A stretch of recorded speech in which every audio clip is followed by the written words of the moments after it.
बहुत सुंदर बात आपने कहा।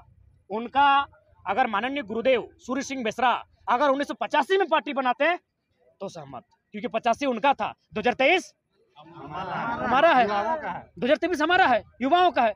उनका सम्मान करते हैं, कलेजा में चीर के देखिए उनका तस्वीर मिलेगा, बिल्कुल आदर पूर्वक सम्मान करते हैं। लेकिन लॉजिकली बात कीजिए, गुरुजी हैं 1985 के, हम हैं 2023 के, समय है 38 साल का फर्क है।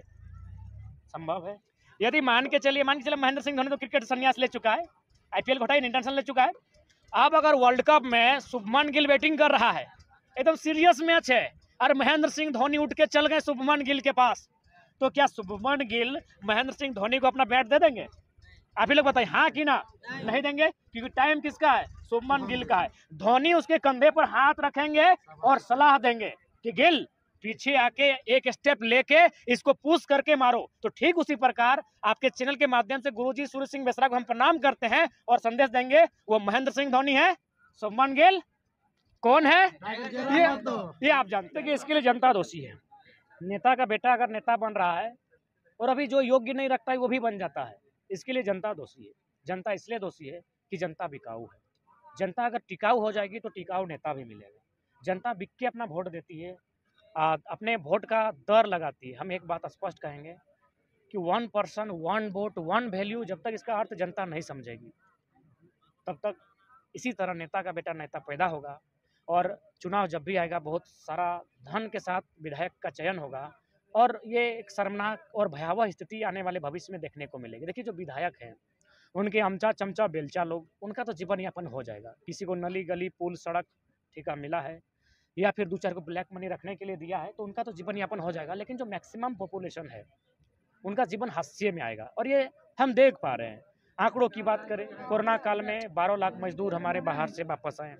12 लाख तो सरकारी आंकड़े कहते हैं, हमको लगता है 4-5 लाख वहाँ सेटल हो गए हैं, वे अच्छी पोजीशन में है, इसलिए 4-5 लाख तो वहीं रह गए, विदेशों में रह गए, अन्य प्रदेशों में रह गए। तो कुल मिलाकर जो हमारी दशा है। जयराम महतो जिस आंदोलन को चला रहे हैं वो आंदोलन अभी पीक पर है, क्या सांगठनिक रूप से ये आंदोलन मतलब ये समिति इतना मजबूत है, 2024 में इसका असर दिखेगा? देखिए, इसका असर जयराम महतो नहीं बोल सकता है, क्योंकि जयराम महतो सभाओं में जाता है, वह जब भाषण देता है तो हजारों की भीड़ में रहता है। इसका असर देखेगा कि नहीं देखेगा, ये मीडिया का काम है। आप मीडिया कर्मी हैं, आप ग्राउंड रिपोर्ट तैयार कीजिए, और हम मुझे नहीं लगता है आपसे बेहतर कोई जान सकता है। आपका भेंट बूढ़ी दादी से भी होता है, आपका भेंट एक 10 पास स्टूडेंट से भी होता है, आपका भेंट खेत में काम करने वाले चाची से भी होता है। तो मुझे लगता है ये मीडिया वाले ही 2023 के लास्ट में रिपोर्ट करें कि आने वाले 24 में ये जो आंदोलन जो पिक पर है, इसके माध्यम से बदलाव होगा कि नहीं, ये मीडिया बंद होगा कार्य रहेगा। बदलाव की तो ठीक बात है, पत्ता और ढोल नगाड़ों के साथ दूसरा चरण का आगाज किया गया नियोजन नीति 60-40 को लेकर। इसका मेन मतलब क्या है, क्या संदेश इसमें देना चाह रहे हैं? देखिए, सखुआ, जैसे हम बार बार बोलते हैं कि झारखंड की पहचान गुलाब फूल से नहीं पलाश के फूल से है। झारखंड की पहचान सखुआ सरई के गाछ से है।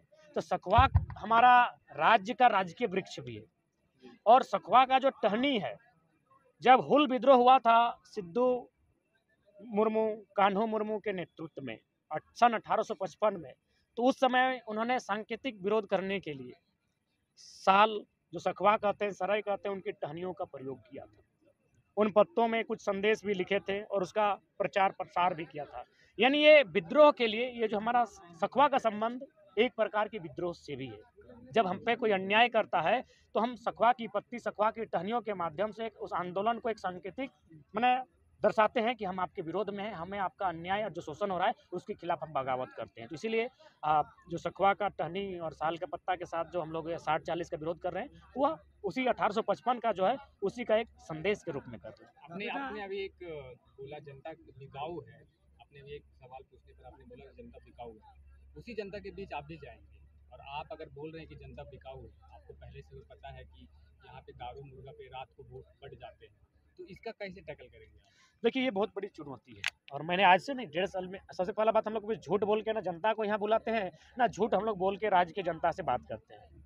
हमने 1.5 साल में अगर हमारा 1500 बार इंटरव्यू लिया गया होगा, तो इस विषय में हमने कहा कि एक दिल्ली नहीं है कि रातों रात बदलाव हो जाएगा। ये झारखंड है, यहाँ विभिन्न विभिन्न विचारधाराएं हैं, विभिन्न विभिन्न भाषाएं हैं, विभिन्न विभिन्न जनजातियों के बीच का रहन सहन है। झारखंड में ये चुनौती है, उनके बीच जाएंगे, और हम लोग जा रहे हैं। हर सभाओं में इन 24 बातों में को रख रहे कंफर्म हैं। है सर कि आप लोग जा रहे हैं देखिए कन्फर्मेशन इसीलिए नहीं कह सकते हैं देव बाबू, क्योंकि अभी हम लोग नौसिखिए हैं। आंदोलन के लिए एक युवा आक्रामक होता है। भगत सिंह भी 23 साल की उम्र में आंदोलन किए थे। आंदोलन के हिसाब से युवा परफेक्ट होता है, लेकिन जब पॉलिटिक्स की बात आती है तो अच्छे अच्छे लोग किनारा कर लेते हैं। तो पॉलिटिक्स का जो रिफॉर्म होगा वो अभी फिलहाल एक प्रश्न चिन्ह है। लेकिन हाँ, ये नहीं कि हम लोग पॉलिटिक्स के लिए नहीं सोचेंगे, क्योंकि भारत एक लोकतांत्रिक देश है और सड़क में चिल्लाने से बेहतर अगर हम लोग सदन में घुस के चिल्लाएंगे तो इसका असर कुछ ज़्यादा रहेगा। जहाँ नीति नियम बनता है वहाँ हमारे लोग जाने चाहिए, तो उसका हम लोग प्रयास करेंगे और उसके लिए हम लोग प्रयासरत हैं। लेकिन ये आश्वस्त नहीं कहेंगे, ये कॉन्फिडेंट नहीं दे देंगे कि 2024 में बदलाव होगा ही होगा। प्रयास हमारे ओर से, हमारे युवाओं की ओर से होगी कि इनको, जिनको एमएलए का फुल फॉर्म नहीं मालूम है, उनसे बेहतर एक पढ़ा लिखा नौजवान जो तब पूरे 81 विधानसभा में अपने उम्मीदवार मतलब कि जो उतारने वाले हैं कि देखिए हम चाहेंगे ना, हम चाहेंगे कि इस बार सरकार आंदोलनकारियों के साथ साथ, जयराम महतो के साथ साथ, उनके साथियों के साथ साथ यूट्यूब वालों से भी बहुत डरी है। और हमको लगता है जितने भी आप लोग हैं, आप लोग का तो हमसे अच्छा कनेक्शन है। कितना कितना देखिए, इतना इतना ब्लॉगर लोग आप लोग एक साथ हर आंदोलन में दिखते हैं। तो ऐसा कीजिए, इस बार पार्टी आप लोग बनाइए। हम चाहेंगे, क्योंकि आप लोग बहुत करीब से आंदोलन को देखें, और चूंकि आप लोग आंदोलन के बाद आप लोग तो बैठ के चर्चा भी करते हैं, हम लोग चर्चा भी नहीं कर पाते, हम लोग गाड़ी में फिर घर निकल जाते हैं।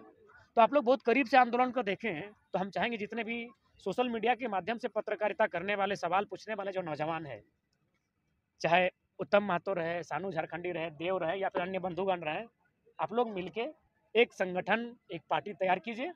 और अगर आपको लगे कि हम में अगर योग्यता है तो किसी लोकसभा, किसी विधानसभा या फिर किसी मुखिया का चुनाव लड़ाइएगा, हम लोग लड़ेंगे। जयराम महतो अनाड़ी नहीं खिलाड़ी है, क्योंकि ये सभी विधानसभा में जाता है और वहाँ का विधायक लोग का मतलब चेहरा जो उदास कर देता है। ये सच्चाई है, और इसका मुख्य कारण है हमारी शिक्षा।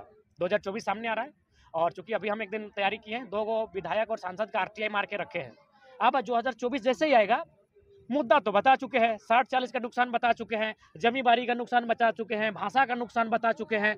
अब क्या करेंगे हम लोग, जो मीडिया के सामने जब भी आएंगे तो 1 घंटा जब हम भाषण देंगे, अब खड़ा के नहीं बैठ के देंगे, और एक हाथ में हम लोग का जो RTI रहेगा, उसमें सांसद का कागजात के साथ RTI हम लोग तैयार कर चुके हैं। कागजात के साथ कि बीबी के नाम पे कितना जेवर है, सांसद की साली के नाम पे कितना जेवर है, सांसद विधायक के नाम पे कितना है, और उसका कई गो अकाउंट है, कहाँ कहाँ अकाउंट है, कहाँ कहाँ एग्रीकल्चर लैंड है, कहाँ कहाँ बिजनेस में पार्टनरशिप है, सारा चीज जनता के सामने रख देंगे। और सवाल जनता से पूछेंगे कि ऐसा पतल चटवा लोग 24 में चाहिए, कि ऐसा चाहिए जो अपना घर द्वार त्याग करके तप त्याग की भावना से लवरेज आंदोलन कर रहा है। तो हम लोग का अगला जो पीढ़ी होगा, अगला जो स्टेप होगा, कदम होगा, वो होगा कि जनता के बीच जो जितने भी हमारे विधायक सांसद हैं, लगभग 90% सब एकदम मतलबी हैं, सब के सब हरामखोर हैं। इनका RTI करके हम लोग रिपोर्ट जमा कर चुके हैं। हरियाणा में, गुड़गांव में, दिल्ली में, झारखंड से बाहर इनका जमीन है। ये लोग हमारे दर्द को समझेंगे, तो हम लोग तैयारी कर रहे हैं। एक और बात, अमित महतो जिला दौड़ रहे हैं, सूर्य सिंह बेसरा आप लोग को इकट्ठा कर रहे हैं। एक सेकंड, सूर्य सिंह बेसरा एक अलग ही दौड़ रहे हैं, अमित महतो एक अलग दौड़ रहे हैं, आप जनसभा कर रहे हैं। तो क्या मान लें कि तीनों कभी एक मिले नहीं है, पर क्या माना जाए, लोगों में भ्रम है कि तीनों एक साथ आ सकते हैं? देखिए, सबसे पहले बात तमाम चैनल के माध्यम से, अमित दत्ता तो खैर उनका भी बात नहीं करेंगे, हम गुरु सूर्य सिंह बेसरा जी का बात करते हैं। मेरा मोबाइल देखिए, आज भी हम बड़ा सम्मान पूर्वक उनका नाम लिखे हैं, सर सूर्य सिंह बेसरा। यकीन माने, दिल से उनका सम्मान करते हैं। लेकिन एक उदाहरण, यदि मान के चलिए महेंद्र सिंह धोनी तो क्रिकेट संन्यास ले चुका है, IPL घोटाई इंटरनेशनल ले चुका है। अब अगर वर्ल्ड कप में शुभमन गिल बैटिंग कर रहा है, एकदम सीरियस मैच है, और महेंद्र सिंह धोनी उठ के चल गए शुभमन गिल के पास, तो क्या शुभमन गिल महेंद्र सिंह धोनी को अपना बैट दे देंगे? आप ही लोग बताइए, हाँ कि ना? नहीं देंगे, क्योंकि टाइम किसका है? शुभमन गिल का है। धोनी उसके कंधे पर हाथ रखेंगे और सलाह देंगे कि गिल पीछे आके एक स्टेप लेके इसको पुश करके मारो। तो ठीक उसी प्रकार आपके चैनल के माध्यम से गुरुजी सूर्य सिंह बेसरा को हम प्रणाम करते हैं और संदेश देंगे, वो महेंद्र सिंह धोनी है, शुभमन गिल कौन है, ये आप जानते हैं। तो बल्ला हम नहीं देंगे। तो वो तो बोल रहे हैं ना कि हम चुनाव नहीं लड़ेंगे। किसने कहा? सूर्य सिंह बेसरा 2019 में गुरुजी 2019 में लड़ चुके हैं, लॉजिक बात कीजिए। अभी बोल रहे हैं कि नहीं लड़ेंगे। ठीक है, तो नहीं लड़ेंगे तो हमारे साथ आइए ना, आशीर्वाद दीजिए ना। तो वही बोल पार्टी का निर्माण हम लोग करने दीजिए, हम पे छोड़ दीजिए। एक बात बताइए, हम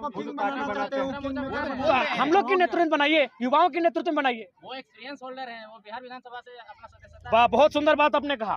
उनका अगर माननीय गुरुदेव सूर्य सिंह बेसरा अगर 1985 में पार्टी बनाते तो सहमत, क्योंकि 85 उनका था, 2023 हमारा है, 2023 हमारा है, युवाओं का है। उनका सम्मान करते हैं, कलेजा में चीर के देखिए उनका तस्वीर मिलेगा, बिल्कुल आदर पूर्वक सम्मान करते हैं। लेकिन लॉजिकली बात कीजिए, गुरुजी हैं 1985 के, हम हैं 2023 के, समय है 38 साल का फर्क है। संभव है वे आशीर्वाद दे सकते हैं, वे कोच बन सकते हैं, कैप्टेंसी तो हम लोग को दीजिएगा कि नहीं? तो उनको तो हमने हमेशा बोला है कि आप सलाह दीजिए, आप हम लोग को शिक्षा दीजिए, आप हम लोग को पढ़ाइए, बाकी जो भी निर्णय होगा। आप एक बात बताइए, नरेंद्र मोदी का 10 गो एडवाइजरी कमेटी में है, कोई जानता है नाम? एडवाइजरी का मतलब होता है हिडन साइलेंट काम करना। गुरुजी तो बराबर मीडिया में आके बोल रहे हैं, आप साइलेंटली, कोई आपको दिखे नहीं। किंग मेकर होता है पर्दे में होता है, किंग दिखता है, this is the king, king दिखता है, किंग मेकर पर्दों में होते हैं। तो गुरुजी का सदैव सम्मान किए हैं, लेकिन लॉजिकली बात करना चाहेंगे ये समय। आखिर एक बात बताइए, गुरुजी को अगर पार्टी ही बनाना था तो 2019 में बनाते, 19 में चुनाव था ना, 19 में बना के लड़ते। आज अगर बीच समय अगर वे पार्टी बना रहे, क्यों? हम लोगों को देखकर हम लोग लॉजिकली बात कीजिए, उनका सम्मान करते हैं, लेकिन लॉजिकली बात कीजिए, हम उनका सम्मान करते हैं। वो जब भी मिलते हैं हम एकदम सर झुका के पांव छू के प्रणाम करते हैं, आज भी करेंगे। लेकिन लॉजिकली बात कीजिए, आज 2022-23 में पार्टी बनाने की जरूरत क्यों पड़ी? आंदोलन को देखकर। आंदोलन कहाँ खड़ा हुआ है? धनबाद बोकारो में खड़ा किन्होंने किया है? वे कहाँ है भाई? साफ शब्दों में पहल आपकी तरफ से भी होनी चाहिए। आप अगर गुरुजी मानते हैं तो पहला आप बिल्कुल, हम लोग की भलाई तो होगी ना। हजारों आप पहल करें या वो करें? उनसे तो हजारों बार हम लोग लगभग हम दर्जनों सभा में उनसे मिल चुके हैं, हर बार बोले हैं कि आप हम लोग को, उनसे कई बार हम किताब लेकर अपना घर आए हैं। चलिए, हमारे घर में उनका दिया हुआ किताब है, राइटर फाइटर का उनका किताब है, जो उनके बारे में उनका जीवनी लिखा है, उनकी किताबों को पढ़ते हैं, ऐसा नहीं।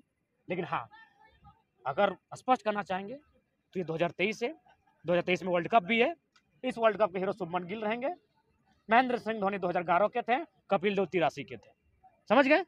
एक और लास्ट, हजारीबाग एसपी का एक बयान है कि जितने भी अनरेगुलेटेड मीडिया चैनल हैं जो यूट्यूब और फेसबुक पे चलते हैं, अगर वो रेगुलेट नहीं होते हैं तो उनके ऊपर रंगदारी का केस डाल, ये हजारीबाग एसपी का बयान है कि उनके ऊपर रंगदारी का केस कर दिया जाएगा और उनके ऊपर एफआईआर करके उन्हें उठा लिया जाएगा। देखिए, हम लोग मीडिया बंदों के साथ हैं, आप उनसे पूछिए कि हम लोग कौन सा गलत सवाल पूछे हैं या फिर किस प्रकार गवर्नमेंट के खिलाफ पूछे। ये उनका बोलने का मतलब राज्य सरकार का निर्देश है और केंद्र सरकार का निर्देश है, ये सब पर लागू होता है। लेकिन फर्स्ट अभी जो भी शुरू किया है उन्होंने, वो हजारीबाग एसपी प्रेस वार्ता में की है। तो इसके बारे में आप क्या? इसके बारे में हम तो स्पष्ट कहेंगे कि हम लोग जो भी मीडिया के साथी हैं उनके हम लोग साथ हैं। उन्होंने इस आंदोलन में हम लोग का बहुत भूमिका निभाया। अगर उस आंदोलन में हम लोग को आना पड़े, कूदना पड़े, हम लोग कूदेंगे। और उसके बाद आप लोग से भी अगर है और कुछ ऐसा तो उस प्रक्रिया में चले जाएं आप लोग, कोई दिक्कत नहीं। आप लोग भी स्ट्रॉन्ग रहेंगे, क्यों किसी का सुनना? क्योंकि मीडिया किसी की सुनती नहीं है, मीडिया तो बोलती है, मीडिया पूछती है, वो पहले पूछती है तब सुनती है। तो आप लोग भी अपनी तैयारी के साथ, मजबूती के साथ रहेंगे। आप भी अपने, और जाहिर सी बात है आप लोग भी अपना एक टीम बनाएं जो आप लोग कम से कम सप्ताह में एक दिन बैठ सके, परिचर्चा कर सके, क्योंकि निश्चय ही खतरा आप पे भी आएगा। क्योंकि सब लोग को रेगुलेट होना उतना आसान काम नहीं है। अगर सबको प्राइवेट लिमिटेड अगर बनाना पड़ेगा तो नहीं बना पाएंगे। जितने भी यूट्यूब चैनल मीडिया वाले हैं वो प्राइवेट लिमिटेड बना के सीए का खर्चा नहीं उठा पाएंगे। अगर उन्होंने बोला है कि IPRD में रजिस्टर करना है तो वहाँ पे रजिस्टर करना भी मुश्किल है। तो ऐसी परिस्थिति में जो यथावत चल रहा था उसे चलने देना चाहिए, क्योंकि मान के चलिए हम तो कोई ऑथराइज चैनल नहीं है और ना हम कोई किसी से डिबेट करवा रहे हैं, ना कभी हम माने किसी प्रकार का भ्रम फैला रहे हैं। हम तो बस जो जेन्युइन 60-40 चल रहा है, तो एक ब्लॉगर भी बना सकता है अपना, जिसका जो लाइव पेज है अपना फेसबुक में, वो भी लाइव में आके बोल सकता है। तब किसको बैन कीजिएगा? फेसबुक बैन कीजिएगा, इंस्टा बैन कीजिएगा, यूट्यूब बैन कीजिएगा। हम कोई स्टूडियो खोल के बैठे हैं क्या? ऐसा लग रहा है कि अब आंदोलन को दबाने का प्रयास किया जा रहा है? आंदोलन को भी दबाने का प्रयास है और लोकतंत्र का जो अनुच्छेद 19 है उसका उल्लंघन है। अरे प्रेस की आज़ादी है, उसे आज़ाद रहने दीजिए, बोलने दीजिए। वो तो कोई गलत नहीं बोल रहा है, ना कोई भ्रम फैला रहा है। तो जाहिर सी बात है ये कहीं ना कहीं इस तरह का निर्णय ये एक तानाशाही का परिचय होगा। बाबूलाल मरांडी फेसबुक पेज पे पूरा सरकार का चिट्ठा खोल देता है, पर उस पर कोई कार्रवाई की बात नहीं। बाबूलाल मरांडी है ना, वो कभी भी कुतुब मीनार से कूद जाएगा, कौन रिस्क लेगा? कहेगा मुख्यमंत्री, पूर्व मुख्यमंत्री को जान ले लेंगे। वो जब धमका के रखे हैं पहले, तो आप लोग भी कुछ बोलिए कि हम लोग भी अगर ऐसा होता है तो DC ऑफिस के बाहर आत्मदाह कर देंगे। नहीं, खैर ऐसा नहीं हो। एक चीज़ ये पूछना था कि अब आगे का स्ट्रेटेजी क्या है? जैसे आप मेरे ख्याल से पूरे झारखंड भर का दौरा कर चुके हैं और पूरे झारखंड के लोगों को जो है कि आप मतलब तैयार कर रहे हैं कि भाई आपको पॉलिटिकली जो है फाइट करना हो, आप उस क्षेत्र में आप स्ट्रॉन्ग हो जाइए। कि आपको किसी को अगर वोट दे रहे हो तो क्यों वोट दे रहे हो, किस कारण से दे रहे हो, कम से कम नेता को पहचानने का क्वालिटी आप देख लीजिए, उसके बाद वोट दीजिए। तो तो मेरा यही कहना है, जैसे आप जहाँ तहाँ घूम रहे हैं, लेकिन आपके साथ साथ अगर यदि आप 24 आने वाला है तो कहीं न कहीं और प्रतिनिधित्व करने वाला, जैसे टोटल 24 की स्टेट है, तो कम से कम जितने सारे मतलब विधानसभा सीट है, तो मेरे ख्याल से हर अपने अपने जगह से अगर इस तरह का प्रतिनिधित्व करने लगे इस आंदोलन में, तो मेरे ख्याल से क्या ऐसा सोच है? और देखिए, जाहिर सी बात है, ये तो जनता पे डिपेंड करेगी। नया चेहरा अगर आएंगे तो जनता पे डिपेंड करेगी, क्योंकि आजकल का चुनाव बहुत महंगा हो चुका है। क्या जनता एक मैंने साफ सुथरा चुनाव के मूड में है, तो बदलाव होगा और उसके लिए हम लोग प्रयास कर सकते हैं। उससे ज़्यादा बाकी सबको जोहार।